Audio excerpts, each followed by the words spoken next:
In the summer of 1908, the quiet archaeological site of Phaistos, on the southern coast of Crete, was humming with activity. Italian archaeologist Luigi Pernier, leading a team of excavators through the ruins of Minoan Palace, stumbled upon something truly unprecedented. In the depths of basement room XL 101, beneath centuries of debris, lay a small clay object, disc-shaped and perfectly round, measuring about 15 centimeters, 5.9 inches, in diameter and 2 centimeters thick. It had been baked hard and preserved almost miraculously through time. What startled Pernier wasn't its size or condition, but what was on it. Spiraling inward from the edge to the center, on both sides were 241 symbols pressed into the clay. Unlike any known writing system, the characters depicted human figures, plants, tools, animals, and abstract symbols.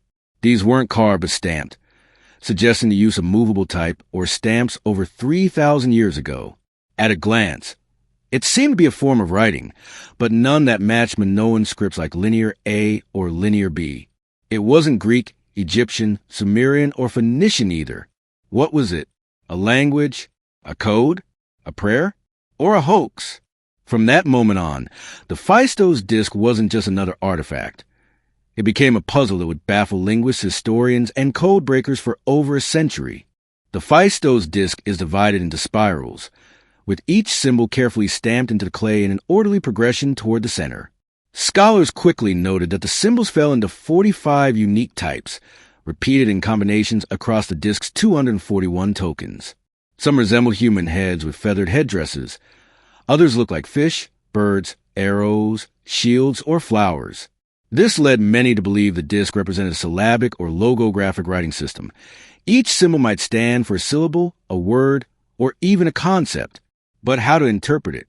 Unlike Linear B, which was deciphered in 1952 by Michael Ventris, the Phaistos Disc lacks any bilingual inscriptions, like the Rosetta Stone, and is a singular artifact with no other samples of this writing system discovered elsewhere. This makes linguistic comparison almost impossible. No one knows the language it records, the culture that created it, or even its purpose. It might be a list, a hymn, a spell, a narrative, or something entirely unknown. What's even stranger, the stamping technique used to create the symbols is like nothing else from the Bronze Age. It's printing 3,000 years before Gutenberg. To understand the disc, we must look at the Minoan civilization, one of Europe's earliest and most mysterious cultures. Flourishing between 2600 and 1100 BCE on the island of Crete, the Minoans were renowned for their advanced architecture, art, and trade networks. They left behind palaces, frescoes, and a wealth of ceramic artifacts. Their language, written in Linear A, remains undeciphered.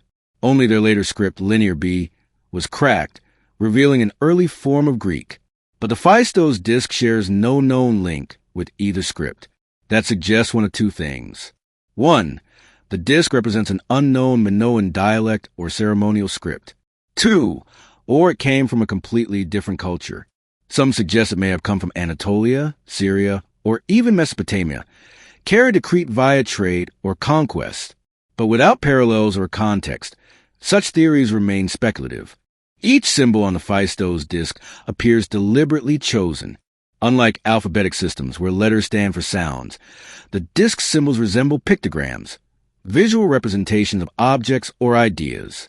Take, for instance, the symbol of a plumed head, perhaps a leader or deity. A boat, maybe symbolizing journey or trade. The flower or rosette, a motif found in many ancient religions. Some researchers believe these may point to the disc being a religious text or ritual chant, intended to be read aloud or chanted in a ceremony. Others think it could be a calendar, record of offerings, or even a game board. A few argue it's not a linguistic artifact at all, but proto-writing, a system used more for symbolic meaning than phonetic communication. There's even the fringe theory that it could be extraterrestrial in origin.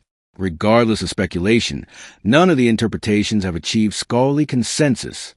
Over the past century, hundreds of cryptographers, linguists, and hobbyists have tried to crack the disc's code. Some claim to have translated it into Greek, Luwian, or Hittite. Others say it's Proto-Slavic, Semitic, or even Basque. But every translation attempt has one fatal flaw. There's no independent way to verify the result. Without a Rosetta Stone-like key, translations become educated guesses, shaped more by the researcher's assumptions than the evidence. Prominent scholars like Gareth Owens have spent decades analyzing the disc. Owens believed the disc is a religious hymn to a Minoan goddess, possibly read from outer edge to center in a counterclockwise spiral. But even he admits, no one can be sure. One of the greatest obstacles in deciphering the Phaistos Disc is its singularity. In the world of archaeology and linguistics, the presence of multiple examples is critical for cracking ancient codes. Linear B, for example, was deciphered because of the hundreds of tablets discovered in Knossos and Pylos. Repetition revealed patterns that could be linked to known words in Mycenaean Greek. But the Phaistos Disc? It's an orphan. No other examples of the same script have ever been found. No fragment, no duplicate, no partial inscriptions in the same style. Nothing. Not even the stamping tools used to create the symbols have ever been discovered. This raises a haunting possibility. What if the disc is truly one of a kind? And if it is, was it an experiment? A failed system that never caught on? Or was it so sacred that copies weren't permitted? Its uniqueness also raises controversy. Some skeptics argue that it may not be an ancient object at all, but modern hoax, perhaps even concocted by Pernier himself. However, most scholars reject this claim, pointing to the fact that its discovery was properly recorded, the clay was baked in antiquity, and the symbols show no signs of modern tampering. But the lack of contextual artifacts around it remains a major challenge, and for some, a source of eternal frustration. Perhaps the most overlooked, yet astonishing aspect of the Phaistos Disc is the way it was made. The symbols weren't carved, etched, or painted. Instead, they were pressed into the clay using stamps, implying a system akin to movable type, over 3,000 years before Gutenberg's printing press changed the world. This leads to an unsettling realization. Someone in the Bronze Age had the concept of reusable typography. The implications are staggering. Did the creators possess an entire set of standardized stamps? Were they part of a scriptorium or workshop that routinely printed on clay? If so, why have none of these tools survived? And where are the other documents? This method of production also suggests the disc was meant to circulate knowledge, be it religious, administrative, or ceremonial. But unlike written tablets designed for repetition or public display, the disc singularity clashes with the idea of mass production. So, was this an experiment in printing, or was it something else? Perhaps it was symbolic. The act of stamping as important as the message itself, perhaps performed in a ritual or initiation ceremony. In the past century, many scholars have attempted to translate the Phaistos Disc, but none have succeeded in gaining wide acceptance. Still, the speculative interpretations are fascinating and worth exploring. One theory proposes a disc record a prayer to a mother goddess, perhaps the Minoan equivalent of Demeter or Rhea. This interpretation stems from recurring symbols believed to represent feminine figures, plants, and ritual gestures. The disc, in this view, is a sacred chant, spiraling toward the divine center, symbolizing a pilgrimage of the soul. Another scholar, Dr. Stephen Fisher, claimed it was a syllabic script and translated the disc as a war hymn, citing repeated sequences that resemble commands and place names. Others argue it records an astronomical calendar, noting that certain symbols may correlate with lunar phases, agricultural cycles, or even constellations known to ancient Minoans. The most radical interpretations venture beyond Earth altogether. Fringe theorists claim the symbols resemble alien writing or encode messages from ancient astronauts, an idea made popular by authors like Eric von Daniken. Despite the breadth of ideas, every translation suffers from the same flaw. No cross-reference or corroborating evidence exists to support them. As a result, the disc remains a Rorschach test for the human imagination, reflecting the minds of those who try to decode it. Despite remaining unreadable, the Phaistos Disc has become one of the most iconic and mysterious artifacts in the world. Its symbols have inspired tattoos, video game puzzles, novels, and conspiracy theories. It symbolizes the limits of human understanding, a relic that resists analysis, mocks logic, and defies translation. Museums like the Heraclean Archaeological Museum, where it is now displayed, regarded as a national treasure, even though its meaning is unknown. Academically, it has spurred cross-disciplinary studies.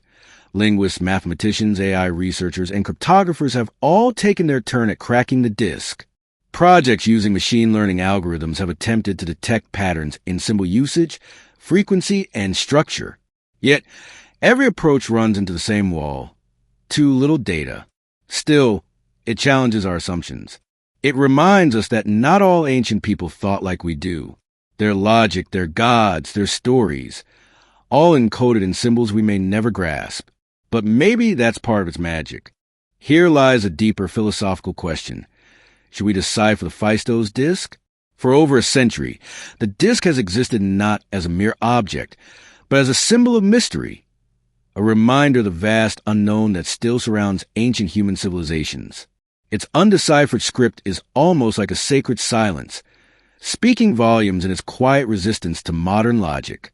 Some argue that decipherment would strip away its allure. The mystery is what draws people in. It inspires not just scholars, but artists, writers, and dreamers. Others believe the quest for understanding is itself sacred. To decode the disc would be to connect across time, to hear the voice of someone who lived 3,000 years ago, trying to say something important, and to finally listen. But for now, the disc remains silent. A riddle etched in clay, a voice from the deep past, trapped in a spiral no one can unwind. And perhaps that's how it was meant to be. What if this artifact was never meant to be understood?